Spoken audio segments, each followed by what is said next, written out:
أعوذ بالله من الشيطان الرجيم. بسم الله الرحمن الرحيم. الحمد لله رب العالمين حمدا كثيرا طيبا مباركا فيه، له الحمد والثناء الجميل.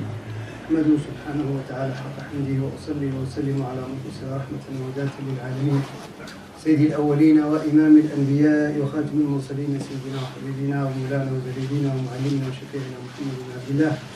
اللهم صل وسلم وبارك على سيدنا محمد وعلى آله ومن والاه، وما صليت وسلمت وبارك ربنا على آل سيدنا إبراهيم في العالمين إنك حميد مجيد. يا أيها الذين آمنوا اتقوا الله حق تقاته ولا تموتن إلا وأنتم مسلمون. يا أيها الذين آمنوا اتقوا الله وقولوا قولا سديدا يصلح لكم أعمالكم ويغفر لكم ذنوبكم، ومن يطع الله ورسوله فقد فاز فوزا عظيما. اللهم اجعلني وإياكم من الفائزين فضلا منك ورضوانا. إذا أحباب الكرام، نرجع إلى دراستنا لتفسير كتاب الله سبحانه وتعالى، وكنا توقفنا عند سورة الزلزلة. سنحاول بإذن الله سبحانه وتعالى كالعادة أن نعطي معنى إجمالي لهذه السورة حتى نأخذ منها بعض الأسرار التي جعلها الله سبحانه وتعالى فيها. فالسورة مكية وعدد آياتها 8، فنزلت تحمل ما تحمله الآيات المكية من معاني الترغيب والترهيب والغيب والحديث عما سيقع بعد هذه الدنيا في دار الآخرة. Alors, Inch'Allah subhanahu wa ta'ala, par la grâce de Dieu subhanahu wa ta'ala, on reprend une cours concernant l'exégèse, l'interprétation du Coran. C'est arrêté depuis dans le chapitre le secousse, le tremblement. Ce chapitre, c'est un chapitre mécois de 8 versets qui va nous parler, comme d'ailleurs les chapitres mécois qui parlent de tout ce qui est inconnu, tout ce qui est l'incitation à faire du bien et l'interdiction de faire du mal, et surtout de parler de ce qui se passera le delà après ce bas monde. إذا يقول الله سبحانه وتعالى بسم الله الرحمن الرحيم: إذا زلزلت الأرض زلزالها وأخرجت الأرض أثقالها وقال الإنسان ما لها يومئذ تحدث أخبارها بأن ربك أوحى لها يومئذ يصدر الناس أشتاتا ليروا أعمالهم فمن يعمل مثقال ذرة خيرا يره ومن يعمل مثقال ذرة شرا يره. إذن بدأ الحق سبحانه وتعالى بإذا الشرطية، يعني إذا تحقق هذا الأمر فستكون هناك وثمة أمور بعده. إذا فعلت كذا سأعطيك كذا، هذا نستعمله في لغتنا. فالحق سبحانه وتعالى يتحدث عن أمر سيقع، فإذا وقع فالمهم هو ما سيأتي بعده، ليس الحدث في نفسه. المهم مش أن تقوم الساعة، المهم هو ما بعد قيام الساعة. لذلك حينما جاء رجل النبي صلى الله عليه وسلم سأله: يا رسول الله متى الساعة؟ لم يقف معه النبي صلى الله عليه وسلم عن الساعة في حد ذاتها، إنما قال له: ماذا أعددت لها؟ هي الساعة، هي الدنيا انتهت وبعدين. إذن هنا القرآن الكريم دائما يشير لنا إشارات إلى أنه ينبغي أن نأخذ من الأمور المقاصد المهمة فيها. ربما قد ندرس في سنوات طوال علامة الساعة الكبرى والصغرى، طيب، ولكن ماذا سيفيد هذا العلم إذا علمنا أن الساعة الفلانية من علامة الساعة الفلانية وصلت ونحن فيها أو مرت أو ستأتي أو نحن في الصغرى وفي الكبرى؟ ليس هذا هو المقصد. المقصد هو ما بعد. لذلك جاء هذا الشرط إذا تحقق، إذا سيتحقق لا شك. ومباشرة الله سبحانه وتعالى انتقل إلى المهم. إذا فقط قال إذا زلزلت الأرض زلزالها، وبعدين تفاصيل في آية أخرى يا أيها الناس اتقوا ربكم إن زلزلة الساعة شيء عظيم يوم ترونها تذهل كل مرضعة عما أرضعت وتضع كل ذات حمل حملها. هنا يأتي التفصيل، ولكن في هذه الآيات المجملات في قصر الصور الله مباشرة يحيلنا إلى المهم. وهكذا ينبغي أن نتعامل مع القرآن الكريم، فمباشرة يثير انتباهنا ما الذي يريد الله سبحانه وتعالى أن يشير إليه. إذا زلزلت الأرض زلزالها. Le premier verset, Allah subhanahu wa ta'ala alors le dit quand la terre tremblera d'un violent tremblement. Alors ici Allah subhanahu wa ta'ala nous met devant une condition. Si la condition se réalise, il y aura quelque chose qui va venir après. Alors quand la terre tremblera d'un violent tremblement, alors il y aura quelque chose qui va se passer. Dieu subhanahu wa ta'ala ici, il ne s'est pas arrêté devant le mouvement en lui-même. Parce que ça c'est parmi les mouvements, les derniers mouvements qui va finir avec la vie ici-bas. C'est que la terre elle sera plus stable. Et va être secouée d'une façon insupportable. On ne peut même pas l'imaginer. Mais ce qui est important à travers ça, celui qui veut les détails de comment ça va se passer, comment les gens à ce moment-là, on est encore sur terre, et ainsi de suite, ça dans le chapitre Al-Mu'minun, Allah subhanahu wa ta'ala, et il le détaille. Mais ici, Allah subhanahu wa ta'ala, directement, il passe à ce qui se passera après. Même l'homme, il va s'étonner. Hein? Mala, qu'est-ce qu'il a? C'est pas ça le problème. C'est pour ça, quand un compagnon du prophète sallallahu alayhi wa sallam, il l'a interrogé, c'est quand la fin du monde? Et nous, parfois, on se pose cette question. C'est quand la fin du monde? Le prophète sallallahu alayhi wa sallam, il ne s'est pas arrêté pour lui expliquer la fin du monde, quand ça va se passer telle chose, quand tel il va venir, quand tel et ainsi de suite. Non, il lui a dit directement pour attirer l'attention de cette personne de ne pas donner beaucoup plus d'importance à la fin du monde par rapport à ce qui se passera après la fin du monde. Voilà la fin du monde et après. C'est pour ça que je lui ai dit, qu'est-ce que tu as préparé à cette fin du monde?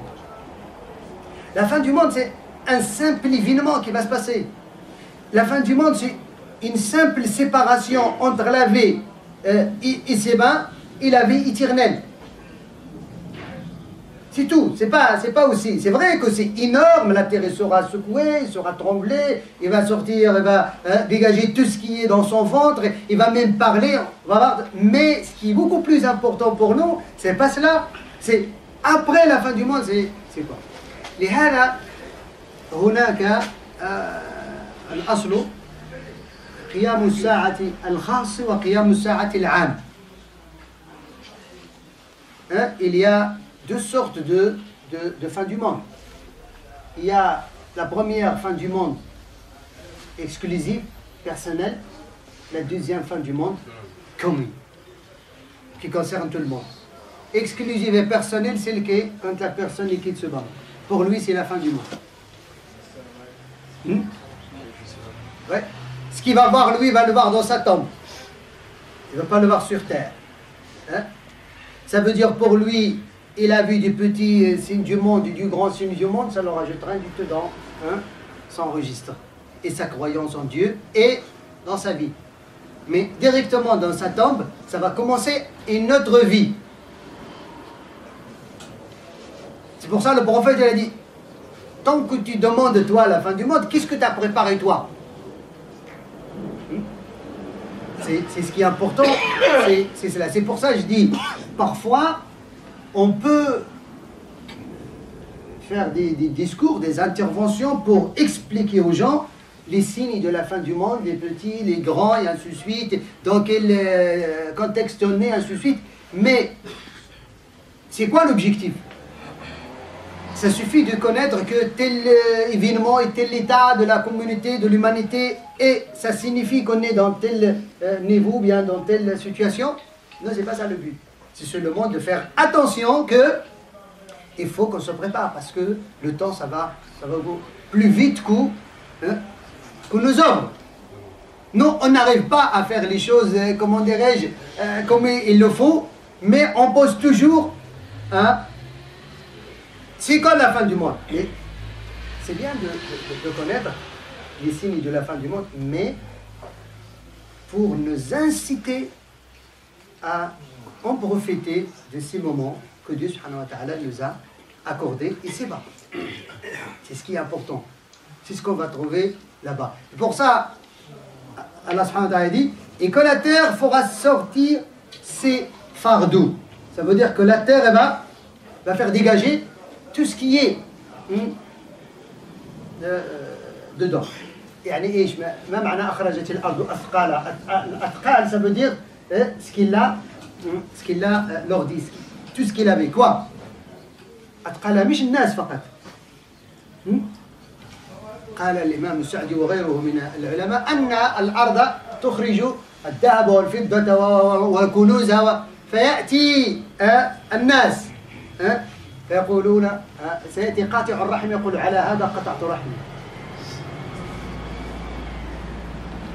سيأتي قاطع الرحم يقول على هذا الكنز قطعت رحمي على متاع الدنيا قطعت رحمي ويأتي السارق ويقول على هذا قطعت يدي ويأتي قاطع الطريق ويقول على هذا كنت أفسد في الأرض ويأتي الراشي والمرتشي والحاكم والمحكوم كلهم يقولوا هذا الذي أخرجته الأرض الآن كنا نتقاتل عليه وما يتقاتل عليه المسلمون اليوم إيش سبب المقاتل اليوم والله ليس الدين مش مشكلتنا مشكلة الدين مشكلة الطغيان مشكلة حب التملك حب التسلط فقط والمال هذا الذي نتقاتل فيه إذا تخرج الأرض فيقول فلا يأخذون منه شيء ويمرون ولا يأخذون عليه شيء ومما تخرجه الأرض كذلك الناس فيخرجون منها أشتاتا يعني فرق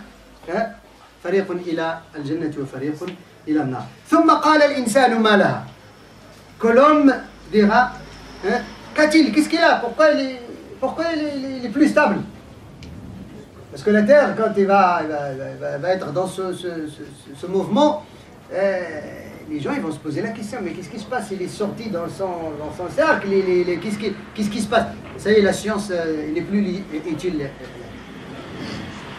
الإنسان يتساءل من الذي سيجيب قال الإنسان ما لها يومئذ تحدث أخبارها c'est elle qui va répondre alors يومئذ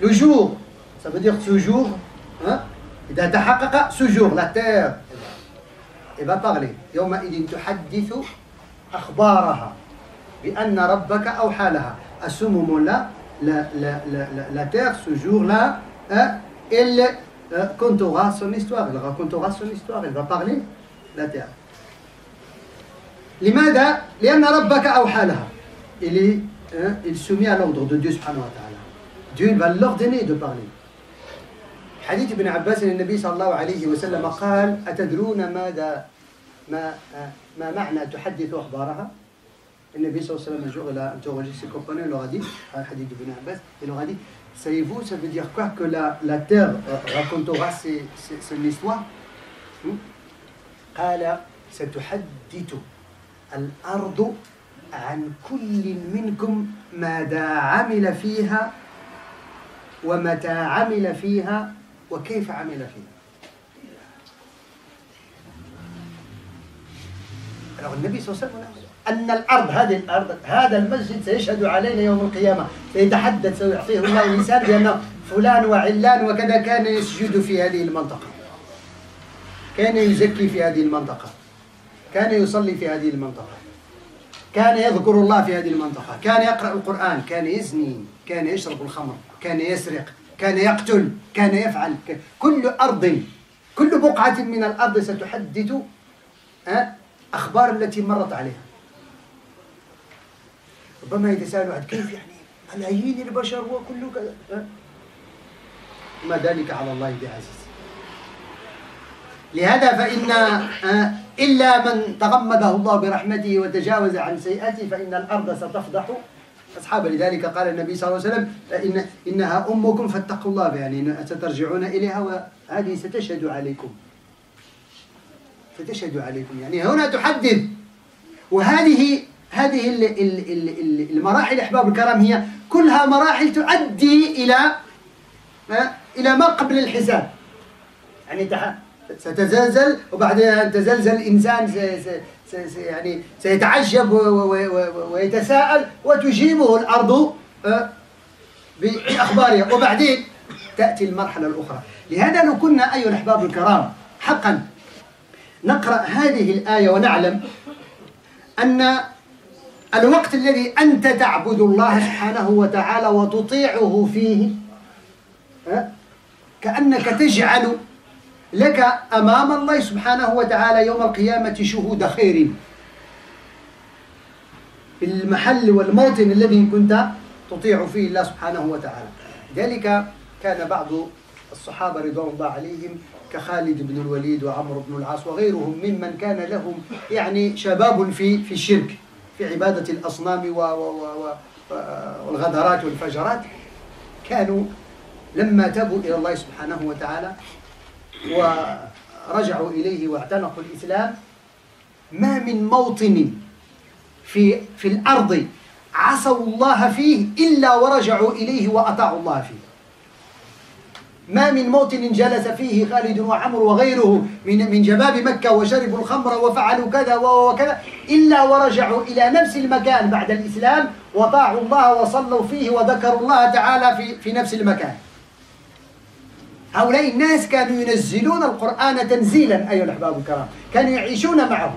نحن نسمع وتحدث الأرض أخبارها وربما في نفس الوقت في نفس المكان الذي صلى فيه الإنسان يغتاب فيه، نفس المكان الذي صلى فيه يدخل مباشرة بعد الصلاة إلى الغيبة والنميمة والكذب والخديعة، يكون سيشهد عليك بطرفين، صليت وفي نفس الوقت كذا. وإذا كانت الحسنات يذهبن السيئات فإن السيئات يذهبن الحسنات يقللن من معنى. هذا الذي قلت لكم إن للقرآن مقاصد ينبغي تحقيقها في كل آية من آياتها، آيات مجملات قليلة. Alors quand la terre, alors le prophète sallallahu alayhi wa sallam nous dit, à travers le verset, il nous dit que la terre va raconter ces histoires. Le prophète un jour il a dit à ses compagnons, ça veut dire quoi? Il va raconter que chacun de nous, qu'est-ce qu'il avait fait sur cette terre. Chacun de nous, la terre va témoigner pour lui qu'il avait prié ici, il avait donné le monde ici, il avait appris la science ici, il avait lu le Coran là, il avait évoqué Dieu ici, ainsi de suite. Mais aussi, il avait commis la fornication ici, il avait trahi ici, il avait bu l'alcool ici, il avait préparé un complot ici, ainsi de suite. Ça veut dire la terre, il sera un témoin pour ou contre. C'est pour ça que le prophète a dit, c'est votre mère. Granila, faites attention, méfiez-vous. Là où tu as adoré Dieu, il sera un témoin pour toi. Là où tu as désobéi à Dieu, il sera un témoin contre toi. Pour ça, j'ai cité ici qu'on doit vraiment être vigilant et faire attention pour ne pas croire que c'est un simple passage. Les compagnons du prophète sallallahu alayhi wa sallam, ceux qui ont passé une certaine jeunesse avant qu'ils embrassent l'islam, quand ils ont entendu ce verset-là et d'autres versets, à la Mecque, là où ils avaient désobéi à Dieu subhanahu wa ta'ala dans certains endroits, après l'islam, ils ont revenu là où ils ont désobéi à Dieu subhanahu wa ta'ala, ils ont adoré Dieu subhanahu wa ta'ala. Là où tel, Khalid ibn Walid, Amr et ainsi de suite, les jeunes avant l'islam, ils ont commis les péchés, ils sont revenus au même endroit pour, d'une façon purifiée. C'est un endroit pour adorer Dieu, pour apprendre la science, pour lire le Coran, et ainsi de suite. Ils ont bien compris que la terre témoigne pour ou contre. C'est ce qui est important, chers frères, chers sœurs, ça va. Mais nous, malheureusement, aujourd'hui, on lit ce verset-là, et parfois on trouve l'un de nous, là où il a fait la prière, et ça sera pour lui un témoin favorable, avant même qu'il quitte son endroit de faire la prière, il commence la calomnie, commence le mensonge, commence à critiquer d'une façon qui va bien ses frères. Le même endroit où il avait fait la prière. Et là, La terre, c'est pas seulement de faire du bien et du mal et la vie, ça se passe. Non, c'est le fait d'essayer que le bien soit beaucoup plus important et dominer plus que le mal. Sinon, la terre parlera de ces deux. Alors certes, parce que Dieu subhanahu wa ta'ala, Seigneur, lui a révélé, lui a donné l'ordre de parler. Et après, Yawma idin, toujours on est dans le jour. Yasduru nasu ashtatan. C'est le jour où les gens sortiront séparément. Alors les gens ils vont sortir automatiquement dans leur tombe séparément. Le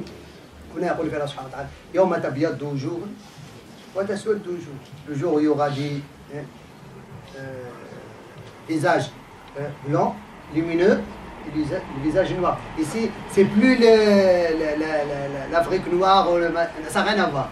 Ici, c'est la noirceur du cœur qui était dans le bas, même si la personne est blanc ou rouge comme il faut, mais tellement que son cœur et ses œuvres sont noirs, c'est la couleur qui va dominer son visage quand il va sortir dans sa tombe. Alors c'est pour cela que les gens vont quitter, et aussi la terre va les dégager d'elle, séparément. Zomara, comme Allah a fait sur la Zomara. Les gens à droite, ils seront regroupés. Les gens de gauche, ils seront regroupés. Comment كيف سيخرجون يعني متفرقين هكذا ما هو المعيار C'est quoi qu'il avait séparé? Pourquoi ils vont sortir un groupe à droite et un groupe à gauche? Il y a un groupe avec des visages lumineux et un groupe avec des visages noirs. C'est quoi? Parce que tout simplement ici, فَمَنْ يَعْمَلْ مِثْقَالَ ذَرَّةٍ خَيْرًا يَرَهُ وَمَنْ يَعْمَلْ مِثْقَالَ ذَرَّةٍ شَرًّا يَرَهُ فَالَّذِينَ عَمِلُوا مِثْقَالَ الذَّرَّةِ خَيْرٌ سيكونون في جهنم وسيرونه مثقال ذرة مش يعني جبال من الحسنات مثقال ذرة. المجرمون حينما سيرون كتابهم يوم القيامة في سورة الكهف الله يتحدث عنه ويقول ما لهذا الكتاب لا يغادر صغيرة ولا كبيرة إلا أحصاها ووجدوا ما عملوا حاضرا ولا يظلم ربك أحدا. Alors هنا الله يقول لنا فوق هذه الأرض من يعمل مثقال ذرة. تعرفون ايش الذرة؟ لما نزل القرآن الكريم ما كان المسلمون آنذاك وما كان الأعراب يعرفون الذرة التي هي الآن نعرفها الآن scientifiquement. Un atome, ils ne connaissent pas un atome, ça veut dire que quelque chose qui est invisible. Il faut, je ne sais pas, microscope qui agrandit les choses des milliers de fois, ils ne connaissent pas. Mais كان الدر عندهم هو ماذا؟ وذلك النمل الصغير الأحمر. فيها الحديث حديث مسلم الذي قال فيه النبي صلى الله عليه وسلم يحشر المتكبرون يوم القيامة أمثال الذر من الصغار وكانوا يسمون الدر النملة. شفت النملة هذه الصغيرة الحمراء صغيرة هذه إذن وكانوا يرون هذه يعني تفي quelque chose. Aujourd'hui نعرف أن الدرة هذه النملة peut-être c'est des milliers de darres aujourd'hui. Ça veut dire celui qui fait ne serait-ce qu'une œuvre qui pèse le poids d'un atome. Il va le voir. Ça veut dire que ce n'est pas une parole qui peut déchirer la famille, qui peut déchirer la fraternité. Ce n'est pas voler des milliards et les stocker en Panama. C'est pas ça veut dire assassiner toute une population pour rester au pouvoir. C'est pas mépriser ton frère. C'est pas... C'est quoi? C'est peut-être, tu as vu ton frère de loin, lui il n'a même pas senti, et tu as pensé qu'il va faire du mal de loin. Vous imaginez? Tu vas voir, ça veut dire cette intention. Si Dieu subhanahu wa ta'ala ne l'a pas effacé auparavant, bien évidemment, parce que le Nabi sallallahu alayhi wa sallam, alhamdoulilah, il dit, Inna al-hasanat yudhibna as-sayyi'at. Les bonnes actions élimine et enlève les mauvaises. À celui qui fait toujours suivre une mauvaise action, une bonne pour l'effacer. Mais ici on ne parle pas des péchés. On ne parle pas des kaba'ir, des grands péchés. On parle de ce qu'on croit que c'est pas grave. On va le voir. فمن يعمل وما معنى يرى? Ça veut dire quoi? Ça veut dire, ici, si Dieu subhanahu wa ta'ala veut seulement nous dire que vous allez voir, hein, ne serait-ce qu'un atome de ce que vous avez fait. S'il s'agit seulement de le voir, il n'y a pas de souci, on peut même reconnaître. Mais le problème, c'est après. C'est pour ça, regardez dans le verset, il a résumé, il ne parle pas de après. Après voir, ça veut dire quoi? C'est dans d'autres versets.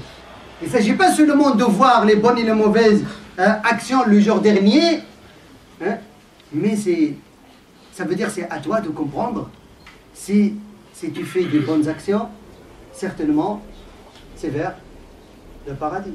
Si tu fais de mauvaises, certes, c'est فَمَنْ تَقُلَتْ مَوَازِينُهُ فَهُوَ فِي عِيشَةٍ رَضِيَّةٍ وَمَنْ خَفَّتْ مَوَازِينُهُ فَأُمُّهُ هَوِيَّةٌ. La vie dans ce Ici, alors, ces œuvres qui sont tellement minuscules, et ils seront pesées, et à ce moment-là, celui qui a sa balance plus lourde, les bonnes actions, alors le résultat, il le connaît. Sans que Dieu subhanahu wa ta'ala en parle dans le verset.